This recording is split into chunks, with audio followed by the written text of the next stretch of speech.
চলে আসলাম একটি টমেটোর ভিডিও নিয়ে। আসলে টমেটো এই যে বাগানটি দেখতে পাচ্ছেন, এটা হচ্ছে সাতবাড়িয়াতে। এই টমেটোর বাগানটি তৈরি করতে প্রায় 1 বিঘা প্রতি প্রায় 70,000 টাকা মতো খরচ হয়ে গেছে। কিন্তু দেখেন, কিন্তু শেষ বেলাতে এসে টমেটোর প্রথমের দিকে কিন্তু অনেক দাম ছিল, কিন্তু এখন মাঠে অনেক টমেটো থাকলেও দাম আর নেই।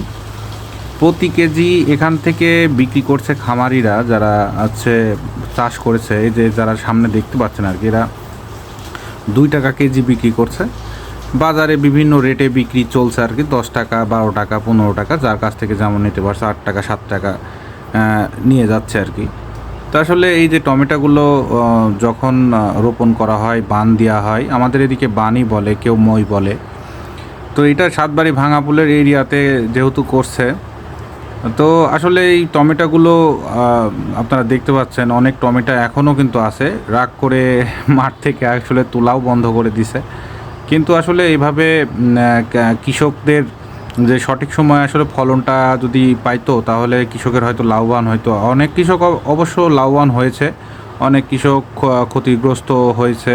এটাই স্বাভাবিক, আসলে এমনটাই হয়। তো টমেটোর ক্যাচার যারা খান তাদেরকে স্বাগতম জানাই। এখন দাম কমে গেলেও আপনারা কিনতে পারছেন। ধন্যবাদ সবাইকে ভিডিওটি দেখার।